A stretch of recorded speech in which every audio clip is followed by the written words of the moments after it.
Good morning, friends. It's Heather at Bush Poppy Farm. I hope you're doing well. Today is Sunday. It's a beautiful sunny day, about 73 degrees Fahrenheit, and it's transplant day. So, before I do my transplants, I always like to give them a really good soak in a couple of things. They basically take a bath before they go in the ground. So that's what we're doing this morning before we head out to the farm. This is a tray of zinnias. Look, they look beautiful, don't they? I'm so excited. Let's see, what do we have in here? We have the Floret Originals. We've got Precious Metals, Victoria Wedding, and Queenie Red Lime, Cupcakes Mix, and Cinderella Peach, Oklahoma Salmon, Oklahoma Carmine, Oklahoma White, and Oklahoma Mix. So a nice grouping of zinnias. These are all in 3/4 inch soil blocks, so they are very ready to go in the ground. So we're going to be transplanting some zinnias and some other stuff, but what I want to show you is the drench that I give them before we go out to transplant. So I basically fill one of these trays with water, and then I add some things. First, I add this, which is, you can get it from a lot of different brands, but this one is endomycorrhizae, biochar, kelp, worm castings, and humic acid. So this is water soluble, so I mix a little bit of this into the water, and to that I add more kelp. This is liquid kelp, and fish emulsion. So this is a very mild fertilizer, a 2,3.2. It's nice and stinky, but that's okay. So the reason I like to start my soil blocks in these perforated trays, so here's the bottom of that zinnia tray, so it's got holes and you can see the roots coming through, is that then I can just dip this tray into another tray, a solid tray of water, or in this case of the drench, and it can soak it all up bottom watered style. So it protects the seedlings on the top. So I'm going to do that now. And there they're just sitting in their bath. I will give them, I don't know, a minute or so, then move them back to this tray, stick it out. Oh, look, there's a slug. Definitely have to give that guy to the chickens. So I'll put this out on the patio to go to the farm. So other transplants today. Now this one's a little tricky because I can't put everything that's in this tray in the ground yet. Got a tray right here. We've got some ornamental grasses. This is Purple Majesty Millet, Limelight Millet, and Mahogany Splendor Hibiscus. Now these are ready to go. The rest of this is Amaranth, and it's not quite ready. We've got Coral Fountain, Mira, Green Cascade, Hot Biscuits, Eschberg, and Hot Chili. And if I put them out now, they'll probably just fry. They're really small. So I'm going to give them a little bit more time in the greenhouse. And then over here, these guys back here is all basil. Definitely too small to go out yet. So what I'm going to do is take these 3 sections of soil blocks out of this tray, put them on another tray, and bring those out separately. Okay, next we have this gorgeous tray of feverfew. Now, if you've been watching for a while, you'll know that gophers took, I think I had planted 60 feverfew and I have 4 left. That's how many the gophers took. So I started more from seed. These obviously will bloom much later than the other ones, but it should be good to have a second succession anyway. So these are going out today as well. Now this tray of basil is a little further along.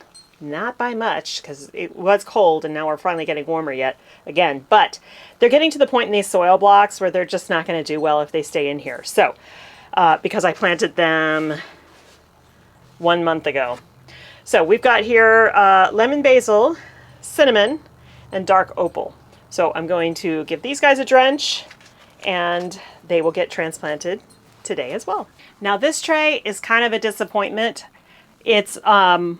It's Gomphrena and Celosia. Generally, when I start Gomphrena and Celosia, I do multiple successions. The early successions don't germinate very well because it's still pretty cold in the greenhouse. So there's not a whole lot in here to transplant. You can see, very spotty, and only some of them are worth actually going in the ground. But tomorrow I'm seed starting the second succession of Celosias and Gomphrenias, and those will do much, much better. So this is just the start. So we have Gomphrena, Audrey Mix, Pastel Mix, QIS Red, Mandarin Orange, Audrey White, and Bicolor Rose. And I think I have one Mandarin Orange out of the 20 block that actually took. On the Celosia side, we have, I still have a few more Gomphrena here, QIS Orange and QIS Mix. And then Celosia is Chief Gold, Chief Carmine, and Pampas Plume.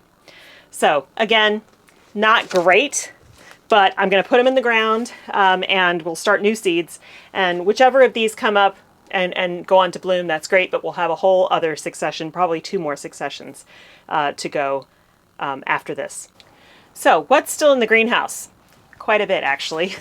This is a tray of herbs, and I've got everything from lemon balm and sorrel to thyme and sages and just a whole bunch of stuff. And my green stock is already full. So I'm thinking I'm actually going to get a second green stock, a third one actually, because I have one that's just strawberries, and go on and plant that up because it's a great way to grow a lot of things in a very small space.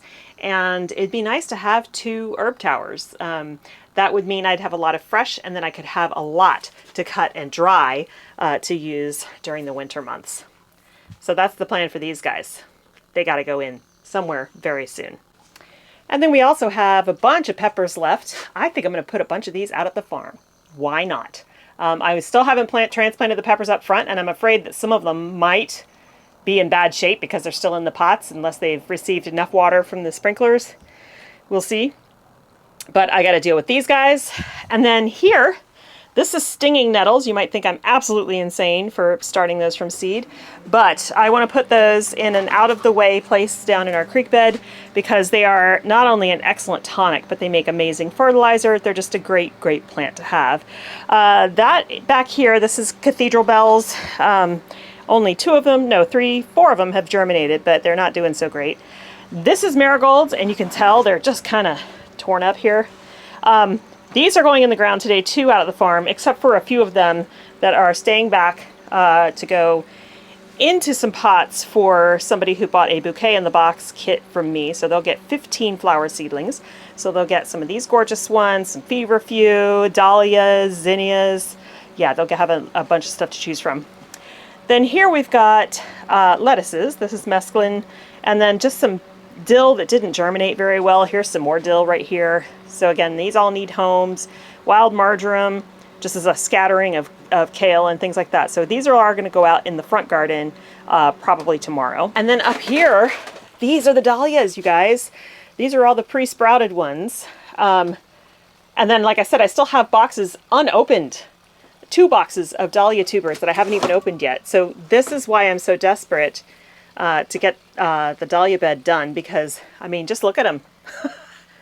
These tubers are viable. They have sprouts everywhere. I could have come in and taken cuttings from them to expand my crop, but I'm not going to do that this year. I just have not enough time, and I haven't opened up enough bed space for that. These guys here, plus the tubers that I haven't even taken out of the boxes yet, those will fill up that bed space very well. And then pretty much the last stuff that I have in here are the remaining tomatoes that I haven't sold yet. And I think I'm going to put some of these out at the farm too. I mean, why not? There's no point in getting rid of perfectly good tomato starts. I sold a lot of them, but there's still a bunch here. I'll find some other places at home. I have some big 5-gallon pots. I could put a few in those. So we'll just start spreading the love. And then this needs to go out onto the patio. I put the rest of the succulents out, but this pot is way too big for me to carry, so I'll need Mike to take that for me. And then the final tray is this one right here. It's got a whole variety of things in it. That spotty germination, as usual. This is Agastaki, and that's going to go in the cottage garden. I'm also going to put a few of those in pots for this gal who's getting the bouquet in a box. This is Celosia here. I did not put those there. They just ended up there because this is dandelion. This is a pink dandelion. It's really cute, and it really is not invasive like regular dandelions are. And then we have, this is columbine, McKenna giants. So again, spotty germination. I'll probably pop those up as well. And then we have marigold lemonade. So those will also go to this customer. Okay, so I'm going to pack up the car with all of the transplants and we'll head out there. I wanted to get a start earlier today, but I had really nice conversation with my mom and dad and then with my sister. And you know, it's a Sunday morning, so it's okay to take a little more time, but that means it's gonna be hotter out there. But I want to get these guys all transplanted and then try to do some more work on tilling to open up that dahlia bed. Literally the stupidest time of day to transplant things. Middle of the day, the heat of the day, but it's all I've got. So I'll show you where I put them. I would have filmed it, but this camera likes to overheat in the sun, and so you've seen transplanting before. I'll just show you where I put everything. So I did some of the feverfew right here where the stalk used to be. So that'll fill in really nicely. And then more feverfew right here. And so I think having these 2 successions plus the one down here, which is looking great. It's looking really lovely.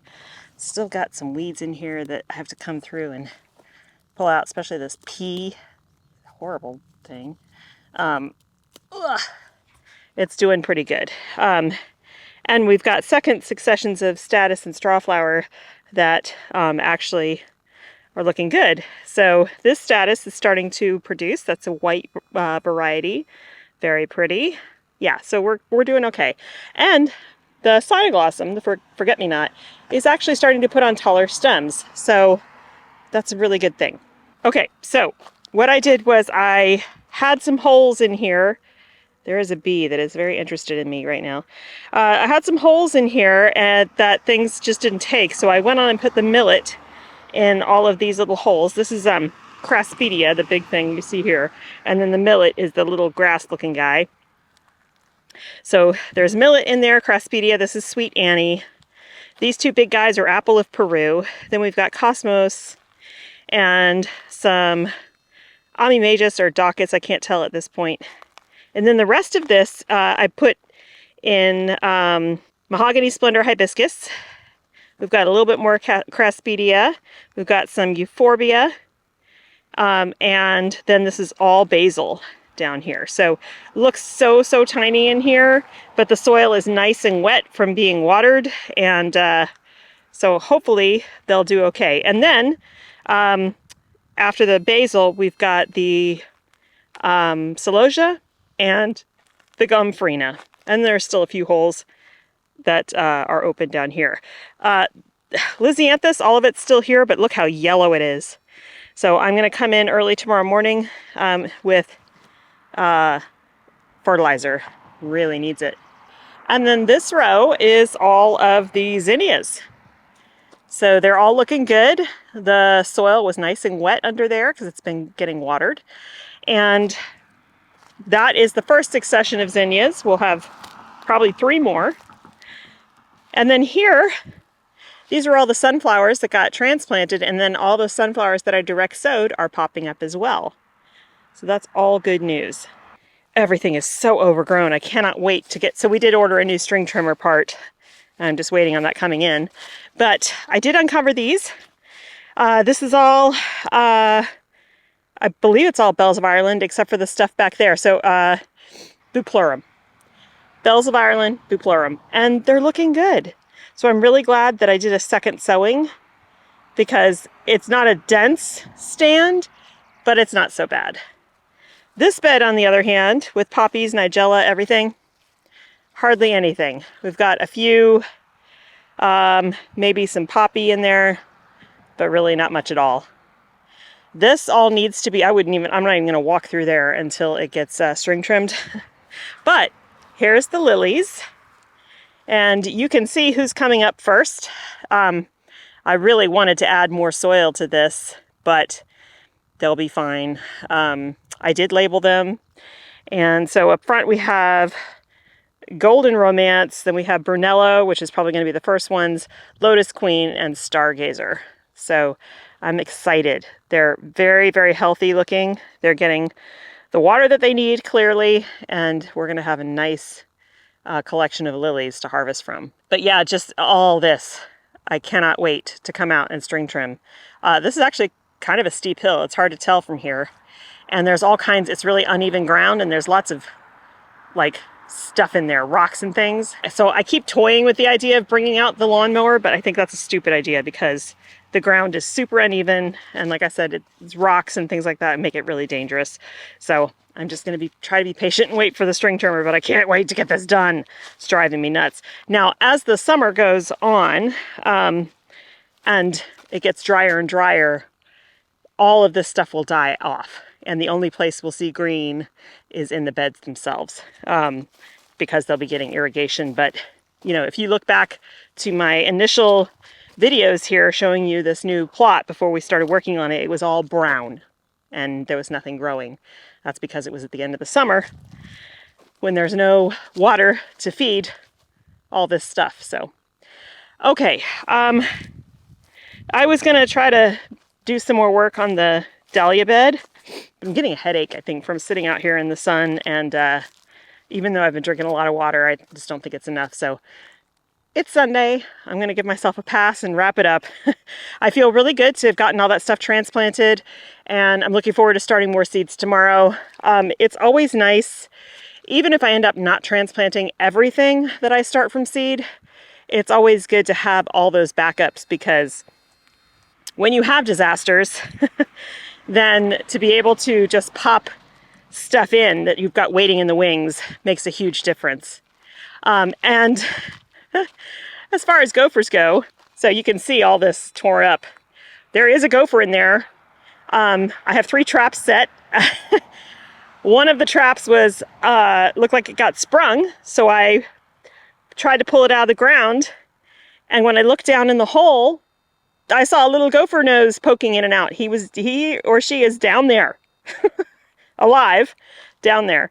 I'm not too worried about this area right here because the ranunculus are done in this area.